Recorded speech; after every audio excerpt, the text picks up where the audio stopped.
I really wanted to be excited for this because we finally got the X-Men off of that damn island. Now, it wasn't a bad book, don't get me wrong. I will say that. But it just feels like it's not up to snuff in what we're used to in terms of quality X-Men. So this is From the Ashes. This is Uncanny X-Men number 2. And it starts off with Professor X in the past, and he's talking about how he meets this woman named Sarah. And essentially you see how he was young, awkward, and this woman named Sarah, as I just said, kind of comes on to him and he goes, "Did I mention that I had been lonely at this time?" Because he says this was before Lilandra and before Moira. And so you start to see that these two are starting to kind of, you feel this connection between them. Now, in a sense, it's okay. Like, it starts off kind of cool. But to me, this just feels like I'm reading a YA books. I mean, look at the way that they draw Xavier here, where he has that awkward look on his face. It just looks like something you would read in a manga love romance novel. And it doesn't do anything for me.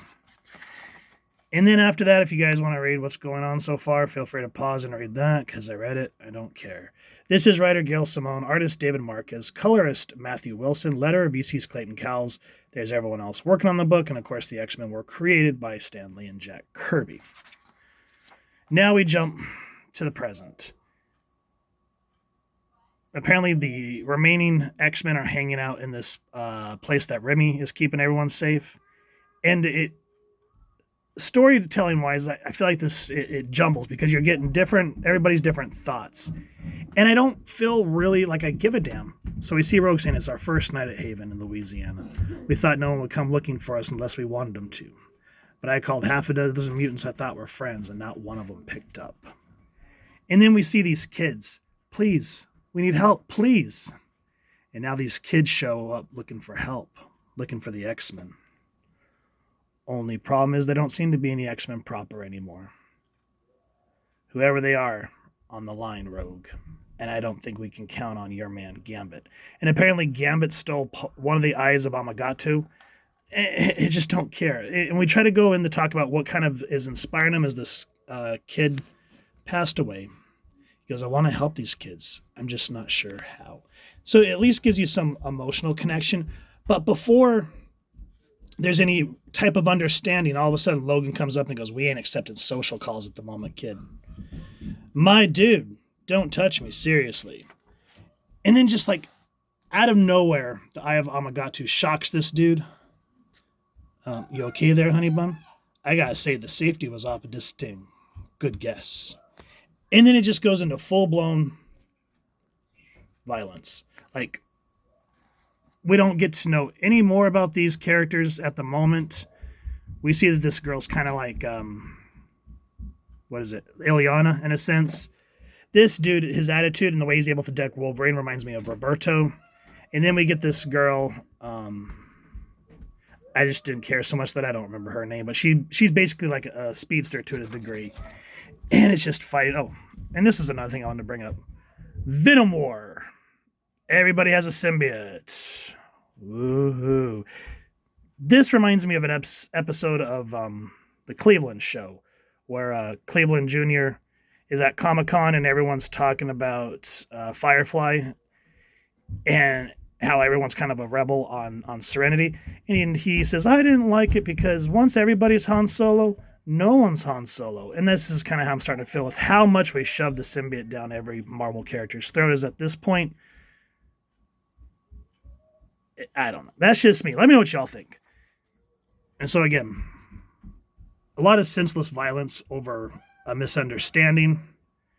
They're teens, kids really. They don't look old enough to drive. So how in the world are we losing? And then this dude, I do not care. "Hello, Mr. Logan. I'm having a cyanide dream." "Oh, Mr. Logan, you have killed such a lot of people. They miss you so." And then we don't do anything with it. And then we come to find out that Gray Malkin Lane, Professor Xavier's School for Gifted Youngsters, is now a prison. And this sort of reminds me of an idea I don't remember what the book was called, but it was during sometime after House of M, where the school kind of became a sort of, I don't remember if it was a haven or a prisoner, like a concentration camp type thing. But to me, it just feels like a bunch of recycled ideas. Now, I'm going to spoil this because I do not care. But this is the leader. Do I remember her name? I did not care enough. But they come to find out that they're keeping mutants prisoner. We get the Sarah chick again, don't care. The mutant that they're calling Mutant X is Siren. Now, if this doesn't ring a bell, remember when we went over X-Force, was it 44, 45, where Sam leaves the team to join the X-Men and Warpath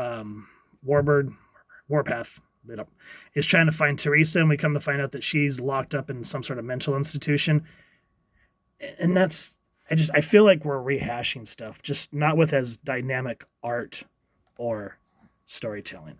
Fight against the Tings continues. As we've gone through older X-Men comic books, from Generation X to New Mutants, Uncanny, old X-Force, you feel like there's a reason why everyone's fighting. We have not got anything other than, now, me partner, I'd stay down. Ugh, geez, you suddenly got somewhere to be, Sherry? You might want to call him, let him know you gonna be late. And then finally, leave her alone. If you're not gonna help us, leave, he goes, leave us alone, leave everybody alone. And then we finally see Jubilee saying, how about, where is it? Hold on, where is it? I think I might have missed it. Hold on a minute. Yep. Everybody leaves everybody alone. And out of this whole book, that is the most dynamic panel. And I will say, I love in this moment, even though Rogue, Remy, and Logan don't seem to be themselves and start of beating on these random kids asking for help, I do like that Jubilee says, geez, how did I end up being the adult in this situation? Now, the one thing that I am glad that they kept intact from Krakoa that bled over from, was it Kelly Thompson that did the writing for Mr. and Mrs. X and Rogue and Gambit, where they finally got married? So I'm glad that those two are still married. And then, I don't know where these kids still haven't explained who they are, but one emotional beat that I do like is how the kid that passed away that these X-Men are mourning right now, Wolverine says, no more mentoring, Rogue. I'm out of that business. No more Daddy Logan. No more Uncle Wolvie.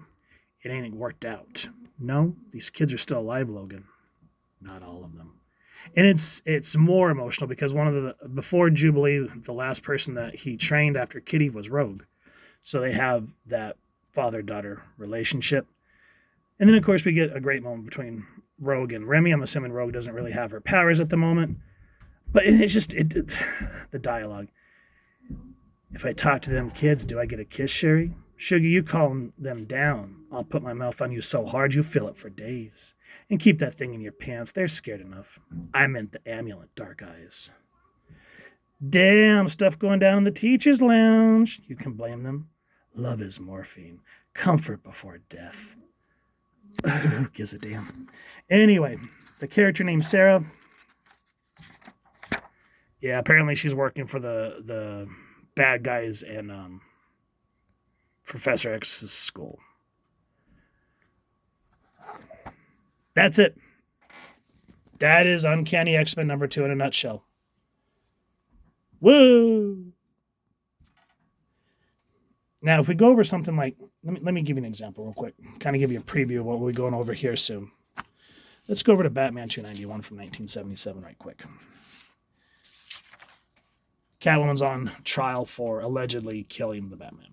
Everyone's fighting, all the villains are fighting to get credit for it, so they're doing a faux trial with Ra's al Ghul as the juror. Listen to this, as she's called to the stand. As the majestic figure in widow's weeds rises from her chair, there are gasps of astonishment from those who recognize the given name of the variously styled Princess of Plunder, Mistress of Menace, Feline Fury, the Catwoman. And look at the way the art.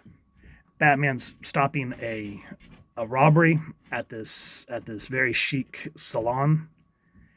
And dynamic. And there's a reason why he's beating on these guys. When have we ever known our X-Men to just randomly beat on kids without first being level head, especially when they come saying we need help? Yes, I get that they felt prompted because of the Eye of Amagatu, but we're still not getting any answers on that. And then just the whole, like when we get, where is it? Here, where it's like, damn, stuff going down in the teacher's lounge. Can you blame them? Love is morphine, comfort before death. I was waiting to hear like, man, that guy's got the Riz, no cap, skibbity toilet, yo. Maybe I'm just young and young. I wish I was young. Maybe I'm just old and out of touch. I don't know. It's not bad, but there's no way I'm going to be continuing this. I'm not drawn in. But if you guys have enjoyed what you've seen and want to check it out, please first and foremost support your local comic shop or wherever it is to get your action figures and comics and grab this book. If you've enjoyed this, call it a rant, I really would appreciate if you take a moment to like, share, and subscribe. Helps the channel more than you can possibly know. And if you don't mind hitting that fancy little X bell, next subscribe, that was we can upload content, you guys get notified. Come to the channel. I love talking with you and hearing your thoughts and feedback down in the comments or the socials, which I'll make sure to leave the links down in the description. So with all that said, hope you all continue to have an absolutely amazing day reading, and happy hunting, everyone.